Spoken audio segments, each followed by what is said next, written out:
本周开启的第74届世界卫生大会聚焦疫苗的公平分配问题，但美方代表却在大会上再次要求对新冠病毒源头进行第二阶段调查。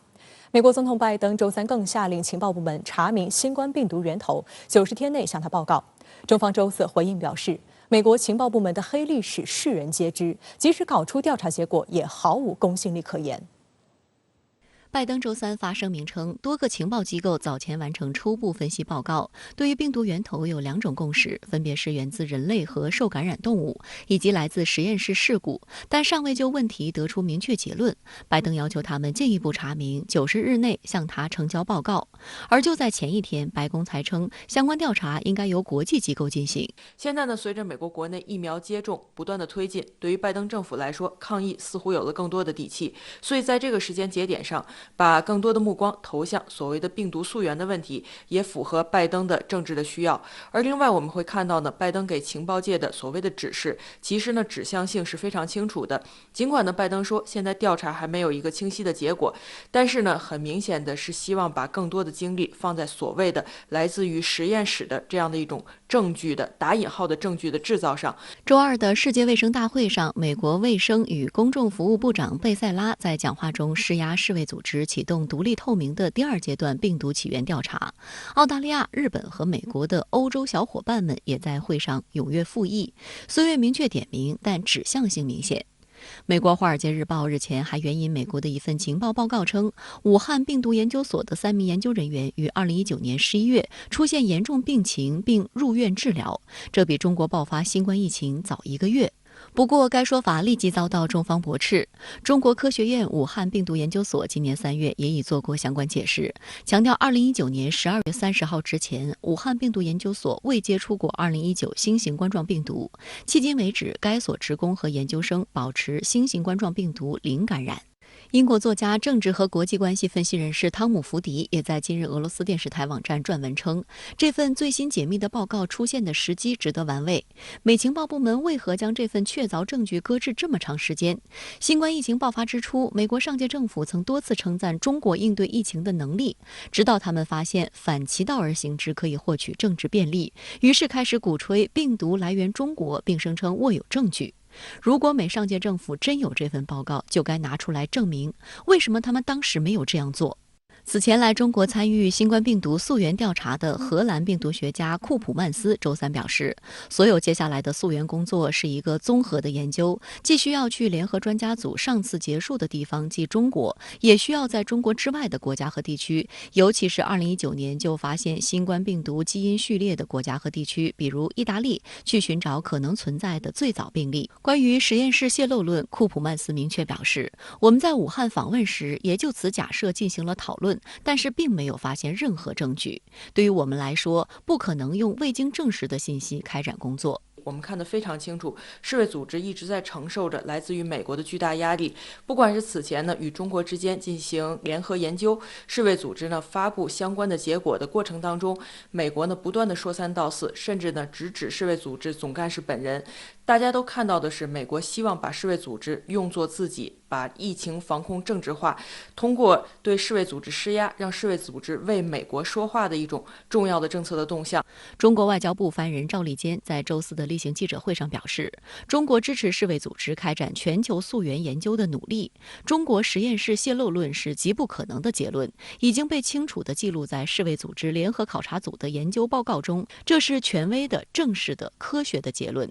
联合考察组国际专家多次在不同场合对中国开放透明的态度给予积极评价，然而美国一些人全然无视事实和科学，全然不顾自身溯源的诸多疑点和抗疫失利的惨痛事实，反复鼓噪要对中国进行再调查。这充分说明美国根本不在乎事实和真相，也没有兴趣进行严肃的科学溯源，而是想要借疫情搞污名化和政治操弄，甩锅推责。赵立坚表示，美国口口声声要中国参与全面、透明、以证据为基础的国际调查，那就请美方也能像中国一样，本着科学的态度，立即同世卫组织开展联合溯源研究合作，对美国进行全面、透明、以证据为基础的国际调查。我想问一问，他们居心何在？良心何安？我还想强调，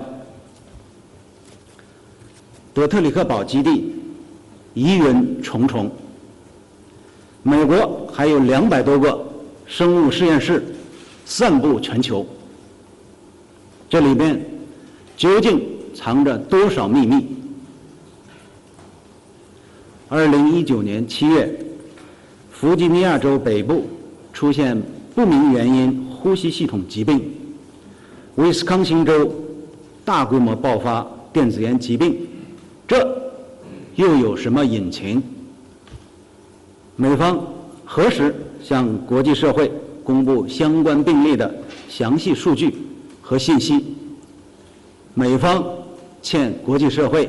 一个交代。这是在刻意的设置议题，在进行舆论引导，似乎要误导更多的国家把目光投向中国，而忽视中国在本国抗疫以及全球抗疫合作过程中发挥的重要的作用，做出的重要的贡献。美国认为呢，这是现在应对疫情之下中国影响力提升，国际社会对于中国的良性认知提升的一个非常重要的抓手。这也是下一阶段美国认为重返多边主义，展示美国的国际形象，来进一步的巩固自身所谓领导力的一个重要的方式。实际上，证据是戳中美国政府软肋的2个字。周三，美国有线电视新闻网独家披露，蓬佩奥时期，美国国务院旨在寻找新冠病毒起源于中国实验室证据的一个调查项目，被拜登政府终止了。CNN 引述熟悉这项调查的前官员的话说，这项工作就像是在钓鱼，以证明预定结论是正确的。时任助理国务卿福特在阅读他们递交的报告后，认为在某些方面存在严重缺陷，敦促官员们对该小组的调查结果保持谨慎。不过，这项蓬佩奥的未竟的事业，华盛顿又打算继续干下去。有分析预测，美国显然已经在带风向了。接下来，美国国内以及欧洲一些政客还会继续拿新冠溯源这个话题搞事，联合起来向中国追责或索赔。即便没有走到追责索赔这一步，也会借机再次把中国抹黑一遍。中国驻美使馆发表声明称，去年疫情发生以来，正是由于一些政治势力罔顾本国人民的抗疫需求和国际社会的防疫合作愿望，热衷于搞政治操弄和指责游戏，酿成大量民众丧生的人间悲剧。因见不远，有些人又开始故伎重演。难道他们这么快就淡忘了此前的惨痛教训？难道是想看到悲剧重现？如此不负责任之举，何以面对本国人民？何以面对国际社会？何以面对人类良知？而下一阶段呢，中国更多的是希望包括美国在内的一些国家在溯源的问题上能够采取科学的态度。如果美国拒绝参与到相关的研究当中，而仅仅是要对中国进行调查，这背后的政治的指向性是非常清晰的，同时也会对全球溯源造成更多的干扰。好，新闻话题马上来连线特约评论员刘和平。刘先生你好。美国总统拜登发表声明，要求美国情报机构加倍努力收集和分析有关2019年冠状病毒起源的信息，并在3个月后向他报告新冠病毒究竟是来自动物园还是实验室事故。那对此您作何解读？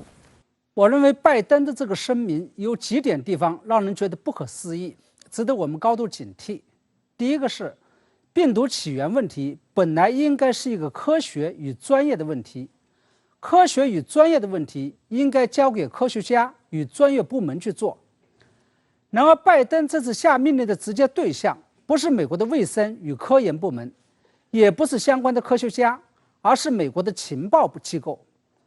这个也就意味着，随着拜登的这个声明与这个命令的下发，新冠病毒起源问题已经进一步质变成为了一个中美之间的政治博弈，尤其是情报博弈问题。它势必在中美之间掀起一轮情报战。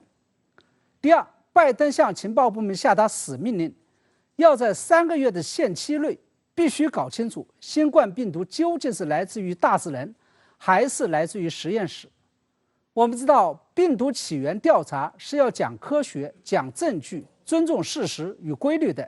是不能大干快上、搞政治工程的。就算是美国的情报部门，最终也必须要拿证据来说话。然而，拜登总统却异乎寻常地限定了3个月的最后期限。我不知道这是因为拜登对于情报部门办事效率不高的不满，还是因为自己已经胸有成竹。第三，按理来说，拜登总统是有权向白宫内的任何部门下达行政命令，而不必对外公开的。尤其是对于极度需要保密的情报机构，更加应该如此。然而，拜登却一反常态的以公开声明的方式向美国的情报部门下达了调查命令，似乎生怕别人不知道这件事情，